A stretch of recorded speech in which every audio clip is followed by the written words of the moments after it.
Okay, so like I said, we're academics and we like to do our research, but we also like to have an impact on society. And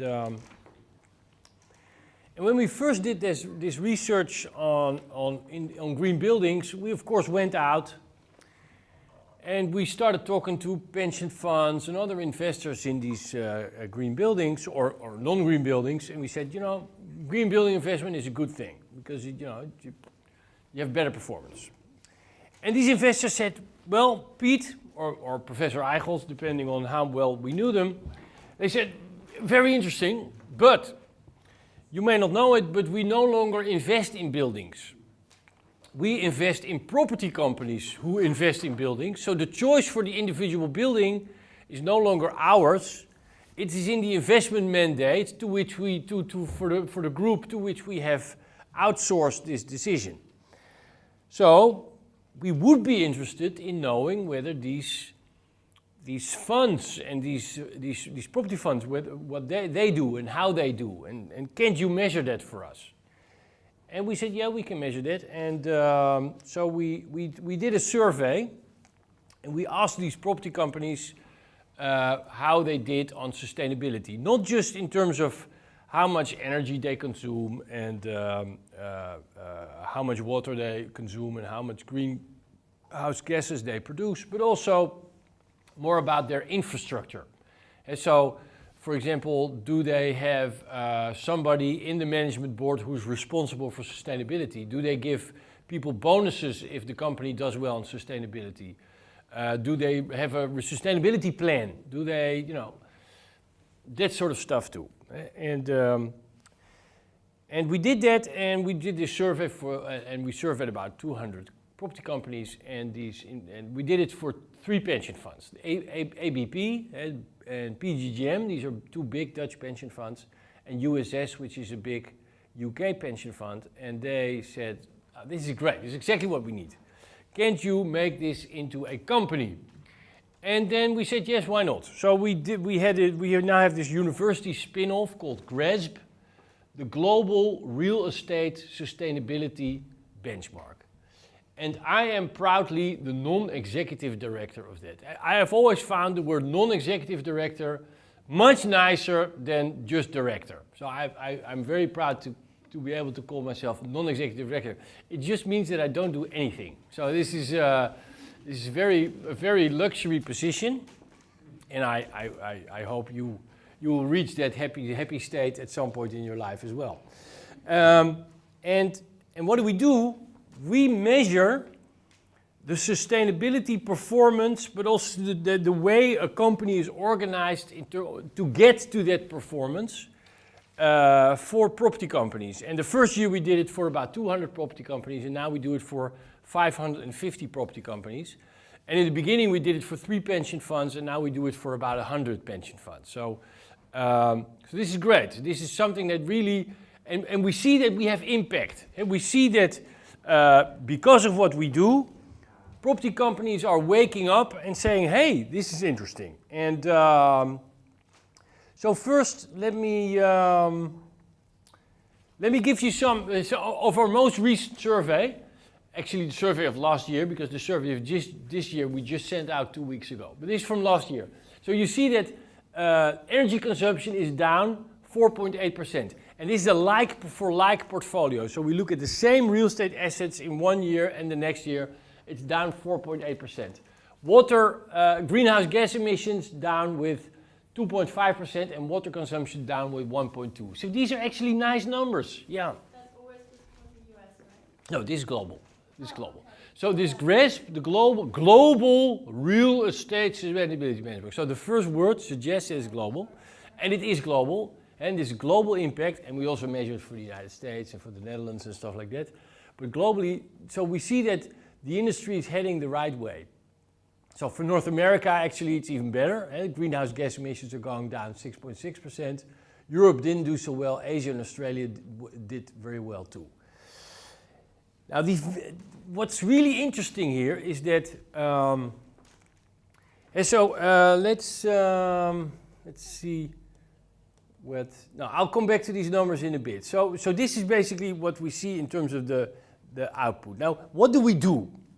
Well, we have this whole data collection and verification process that you see here, and you don't really see it very well, I have to say, but basically there are in the world hundreds, thousands maybe of property companies. Some are listed, some are not listed, and they invest in these buildings, and we measure what they do. Not of all of them, like I said, 550, and probably this year about 700, and in the end about 1,000 of them are really institutional. So I think that's the universe of companies we look at. And then we measure them on behalf of these investors. So the APG and all kinds of pension funds in the world. So for example, well, to give you an example, the AP investment funds in Sweden, the Norges Bank, which is the big sovereign wealth funds in Norway, and the oil fund, we measure for them. And the investor I like most is the Crown Estate. And the Crown Estate is the property company of the British royal family. And so we measure actually the green performance of Queen Elizabeth. And she's doing pretty well, I have to say, yes.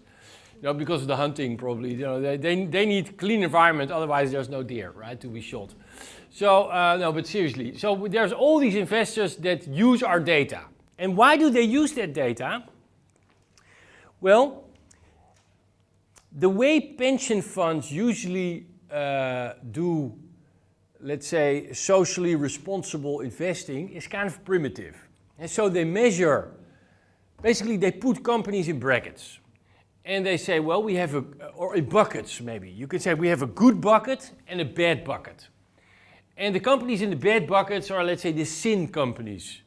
Let's say maybe the pesticides companies or the gambling companies and the arms manufacturing and the porn industry. This is sin, you know. But we also have the good companies, you know, companies that, you know, are biologically clean and business-to-business services, you know, what do they produce in terms of pollution? Maybe mental pollution, but, you know, so good and bad companies. And then what they do, they say, well, I'm not going to invest in the bad companies. So the bad bucket, no. The good bucket, yes. Now the problem with this approach is that many of these companies in the bad company bucket are actually companies that we need to survive. And we need oil companies to survive. We need fertilizer companies to survive. We need pesticides to survive. If we don't have pesticides, if we don't have fertilizer, we're just going to die, if we like it or not. So just saying, hey, these companies are bad, I'm not going to put my money in it, maybe that's not the right way to approach the problem. Maybe the better way to approach the problem is to say, hey, I acknowledge that I need pesticides, but there are many ways to make pesticides. You can make pesticides in a very horrible way, in a very bad way, with a lot of, and making bad pesticides, but maybe there are also better pesticides and that you can make in a cleaner way. And if we measure how pesticide companies make their pesticides, there probably will be good pesticide companies and bad pesticide companies. Now, then the classical way would be to say, well, the bad pesticide companies we put in the bad bucket and we're not going to invest in. That's the wrong way to do it. The better way to do it is to say, we're going to measure how all these pesticide companies do in terms of how they produce, to who they sell, what they source their base product from, etc., etc. And then we're going to say to the good companies, way to go. And to the bad companies, we're going to say, hey, see that good company? They do better in this, and this, and this, and this. And see, their financial performance isn't so bad either. So we're going to still invest in you, but we're going to engage in a dialogue, the pension fund and the bad company. And through the dialogue, we hope that they improve their performance on this stuff, right? Now, yeah. Yeah. You're talking about all this in terms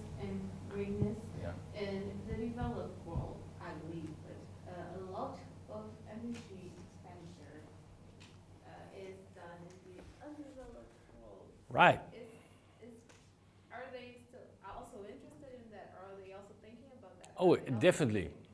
Yeah. using yours? No. Well, are they using this? I don't know. But if you talk to in China, for example, I think I wouldn't say China is the cleanest company in the world, but I do see that in China, the leaders are sort of coming to grips with the ideas that this can't go on. You can't breathe in Beijing for 2 months a year. So something has to be done, right? And so I don't think they use GRESB yet, but they will, I think. Now let me finish this story. So what the new way to do this is called engagement. And so what our investors do, what our investor members do, they use our data to engage, because real estate is a polluting industry, but it is also an industry that we need. Without real estate, we would die from the cold or from the rain or from the whatever. We need real estate. That's why we have it. But it's a polluting industry. Now, if we can talk to some companies and tell them, hey, there's this other company, and we've measured it, and on this and this count, this other company does a lot better, and their financial performance is also great, then, we create examples and we create this dialogue, and that's exactly what's happening. So the ABPs and the Crown Estate and the TKP and the AP Fonden and all these pension funds, they are using our data to engage with the companies they invest in that are not doing so well environmentally, and to move them towards better environmental behavior.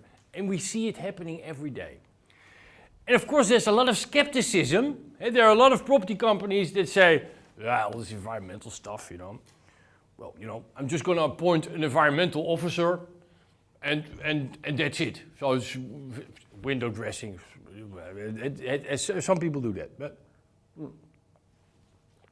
now I come to the example I wanted to give you. So when we did this the first year, and very importantly, this is in principle anonymous. So it's not naming and shaming, because if it's like that, people start lying or they don't fill out the survey. So the people with access to the data is just your own investors, or those you want to invest in you, right? So the companies decide who has access to the data. But for the champions, so for the best property company, let's say the best office property company in Europe, in terms of sustainability, we make an exception and we call them up and say, of course, everything is anonymous, but this year you're the best office property company in Europe. Can we advertise it? They say, yeah, of course, no problem. So good, by all means. So, okay, so it's anonymous, but the first year, the best overall property company of Europe was a firm called Big Yellow. Now, has everybody heard of Big Yellow? Yes.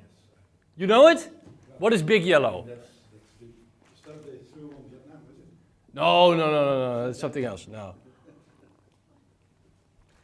Big Yellow. Have you ever heard about the concept called self-storage? No? Well, that's what Big Yellow does. Self-storage is, we have one here in Maastricht called ShoreGuard. It's a company that rents out space for people to put their stuff in.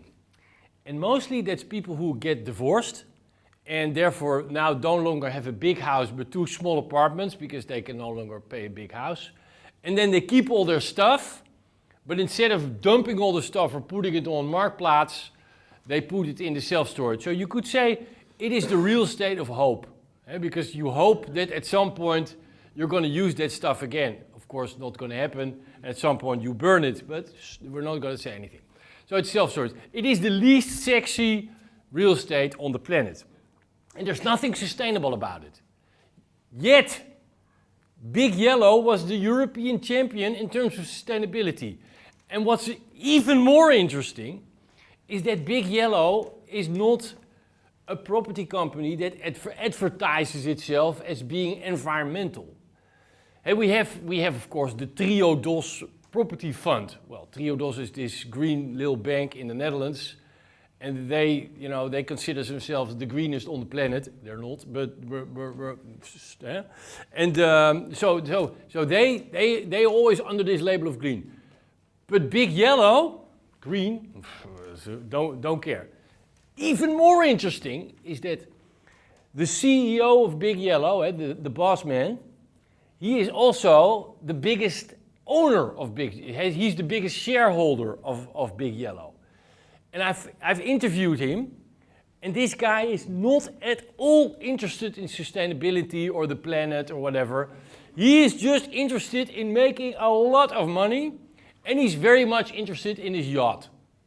And so he likes he likes his yachts. He goes to White and to the Cows Week and stuff like that, you know, sailing and all that stuff. Just this completely money guy. And we were so happy that he was the European champion. And why were we so happy? Because if the Triodos fund would have been European champion, then everybody would have said, yeah, you know, there's these Greenpeace people and they are the European champion. Yeah, only makes sense. So all these right-wing real estate guys, and they're really right-wing, would have said, oh yeah, it's Triodos, not for me. But the CEO of Big Yellow, they all want to be like him. And they are all people who are completely interested in Ferraris and money and Hermes and Gucci and all this bullshit. And they want to be like that guy. And that guy is the European champion. It could not have been better. Right? So I started interviewing him in all sorts of conferences and say, well, what do? You're not interested in sustainability, you're only interested in making money. He says, exactly. Because the sustainability actually makes me money. He said, well, I didn't really know anything about sustainability, and then I bumped into this engineer who had been member of sort of a British Greenpeace type organization, and he said, I'm going to make your portfolio green, and I'm going to save you a lot of money. And he said, you know, I tried. So the only investment that he really made was hire this guy, pay his guy salary. And this guy just went to all of his local regional directors. And he said, well, you know, you have this building there, but if you just put the heater down a bit and the air conditioning down a bit and the roof open at night, just like with Rodemco, then you're going to save so much money, and that money will be translated into a bigger bonus because money saved with the same rent, etc. And they had all kinds of other tricks. So they reduced their energy consumption with tens of percentages, easy. And they were European champion. And then everybody's looking, hey, I want to do that too. And again, what gets measured can be changed. And then the pension funds say, hey, you know, Big Yellow can do it, so you can do it too. And interestingly, if a professor comes to the director of a property company saying, you should be more sustainable, you say, yeah, professor. You know, these professors, what do they know? You stay in your academic ivory tower. That's basically the reaction.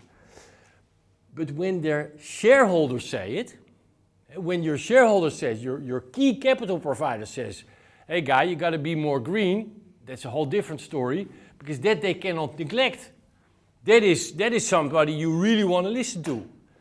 And the shareholders have sort of associated themselves, united themselves behind GRESB, and they use that GRESB information to change the behavior of these property companies.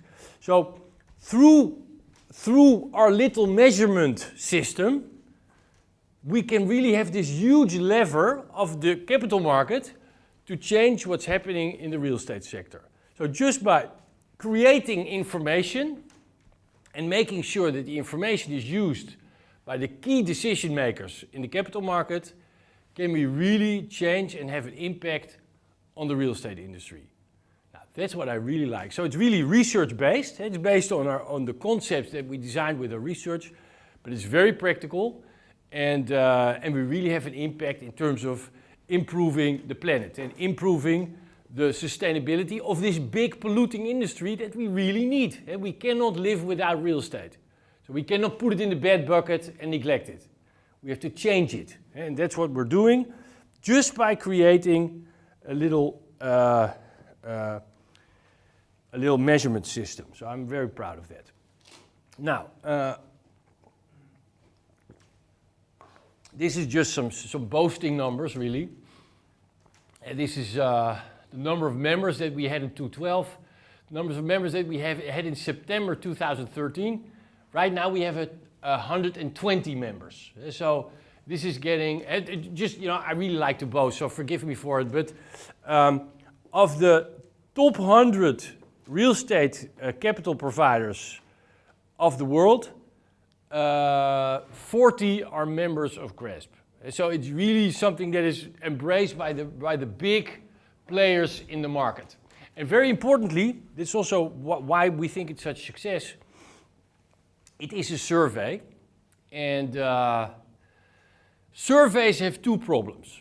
The first is that people get a survey and throw it in the wastebasket. They don't even open the survey and say, oh, yet another survey. Second problem is that if they fill it in, they lie. And so if you, for example, people ask you how much you eat, and then you always put in the survey that you eat less than you really eat, right? And I can give you many more examples, but people lie in surveys. That is when the survey comes from a professor. To a professor, you can lie. There's no problem. People lie to professors all the time. Students lie to professors.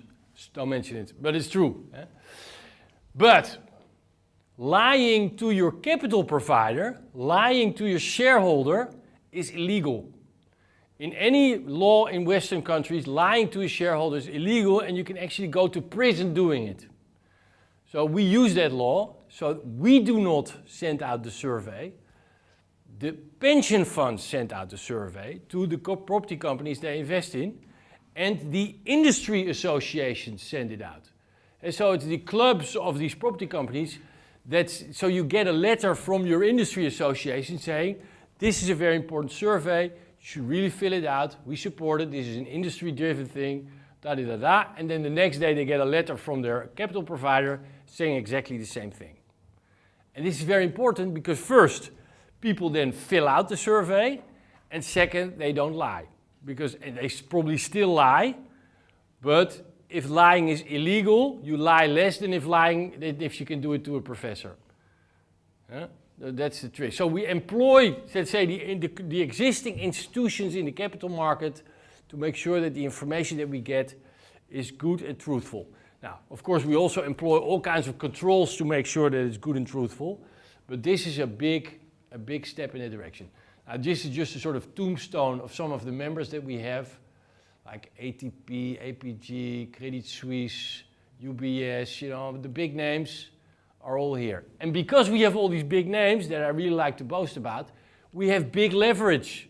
Because if these very powerful investors use our information, we really have an impact through them on what's happening in real estate. So this is real research with impact.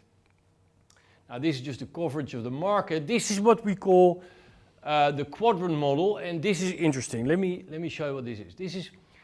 So we have all sorts of questions in the survey, and we divide these questions into two groups. One group of questions is related to management and policy. Is basically, what kind of management infrastructure have you put in place to make your portfolio greener? What kind of policies do you have? Do you put it in your annual report? Do you have a plan? Do you have a green strategy? Stuff like that. It's basically talk. It's basically, does a company talk about it in a meaningful way? Do they say, yes, we do this? And here we say, implementation and measurement is actually what they do. Do they actually implement what they say?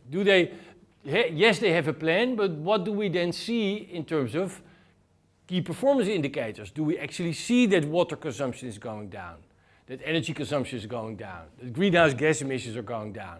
And do they measure, do they have green buildings in the portfolio? Now, if they would walk the way that they talk, exactly the same, then all these companies would be on this 45-degree line here. As you can see, most of them are below. And that means that they talk more than they walk, which is normal because we all talk more than we walk. This is human. And also, you first need a plan before you can execute it. So the first year we did this, I got kind of cynical, and I said, well, it's all talk, no walk. It's bad. But it actually is not so bad, because what we see over the years is that in the first year, almost all the companies were here. And what does these 4 quadrants mean? Well, we say you can score between 0 and 100 on management and policy, and 0 and 100 on implementation and measurement. So if you score in this quadrant here, you're below 50 on both counts, below the median on both counts, so you don't do so well. And if you're here, you're above 50 on both counts, and we call you a green star. And in the first year, almost everybody was here. We hardly had any green stars, and we hardly had any green talkers. And gradually we see a move in this direction. And you see that here. So this is 2011, this is 2012, and this is 2013. So we see this gradual move where we see first more talk, but also more walk. So we see more planning, they talk more about it, more information in the annual report, and they also, on the whole, improve their performance. And we think that is really interesting. So we see the industry move forward. And for example, the number of green stars that we see, hardly anybody in the first year, quite a lot now. And also I like boasting, I told you about it. Now, we have designated this green star label. Somebody can now be a green star according to GRASP. And what is GRASP? GRASP is just our little thingy here from Maastricht University. But if you enter the head office of Bentel Kennedy, which is the biggest property company in Canada, you go into their main office, you open the door, very proudly it says, we are a GRASP green star. Now, isn't that great? So, and that is just created by Humble Us. That's fantastic. If you go to Sona Serra, which is the biggest retail property investor in Brazil and Portugal, they're a green star. And if you go to the head office, it says Sona Serra is a green star according to GRASP. And that is created here in Maastricht. Aren't you proud? I am. So we see this movement of the industry because of these examples, right? Now, what do we see too? This is also interesting. We see this is Europe as a whole, and the Netherlands is here. So there's a bit more talk in the Netherlands and a bit less walk than the European average, which is typically Dutch. Lots of blah blah, but the action is not there yet. It's a bit like Dutch soccer, right? Lots of blah blah, but in the World Championship, Belgium is going to beat us, I'm sure. The Red Devil, he's there. Yeah, absolutely. So, okay, well, fine. Now, this is just some numbers about how the Dutch property companies are doing and what do we see in terms of electricity consumption reduction, less oil consumed, less electricity, etc., etc. So this is all going well. Now, another interesting list of property companies is this list of 5. This is the top 5 of Dutch property companies in terms of greenness. And Triodos, of course, is in the top 5, because of course they're green. But you see that actually the other 4 are not green funds at all. It's just the CBRE Dutch Office Fund, the Altera Vastgoed Office Fund, the CBRE Dutch Retail, and CBRE Dutch Residential. So out of the top 5, 4 do not have a green marketing policy or something. They don't say, hey, we're green, so you invest in us. They just say, we have good real estate, so we produce a good return for a low risk. Oh yeah, we're also green. So Triodos, so again, if the top 5 would be all Triodos and ASN and these guys, that would be for the rest of the industry would be kind of a turn-off. But the fact that out of the top 5, 4 don't really have green DNA, but are just straight up and down property companies, that's very good. Because that really means that this is getting to the core of the industry instead of just the lunatic fringe. Yeah? Okay, Well, you know, this is all interesting, but you know, the slides will probably be somewhere, and then you can look this up. This is so, yeah. But basically, this is it. So basically, what I wanted to say is that if I look at these numbers, I get kind of optimistic because I see that the industry, year by year, because in the very first slide I just showed you after the break, we showed that the industry is really improving in terms of greenhouse gas emission, electricity consumption, and stuff like that. And this was the 4th year we looked at it, and every year we see improvement. And the improvement is always 3, 4, 5, 6%. So it's really substantial. So if I look at these numbers, I get kind of optimistic. And I see that the industry is getting its act together. And that this pressure from investors really helps. And the pressure of the investors is only going to increase. And the interesting thing, of course, is that this is like a positive rat race. And because what's happening, like I said, the industry is moving from here to here, and then to that direction. And at some point, most of the industry, most of the property companies out there will be green stars. And I can already tell you what we're going to do then. Then we're going to say, okay, everybody who is above 75 on both counts will be a green superstar. And from that moment on, they all want to be a green superstar, right? And we already communicate to the pension funds that that's what they're going to do. And currently, globally, only about 20 will be a green superstar. But once we have it, Bentel Kennedy and Sonai Shera and all these other guys will want to say, hey, I'm a green superstar, right? And then we're going to create this rat race to put them into the right direction even more. So we're creating all kinds of incentives to do that. And since our membership in terms of pension funds is only increasing, in the beginning, the first year, a property company would get from 2 investors a conversation saying, well, we don't think you do so well, you got to do better. And now they get the same conversation from 20 investors, right? So the pressure is going up, and I think the speed of improvement will be improved too because of it. So that's what I had to say. Are there any questions?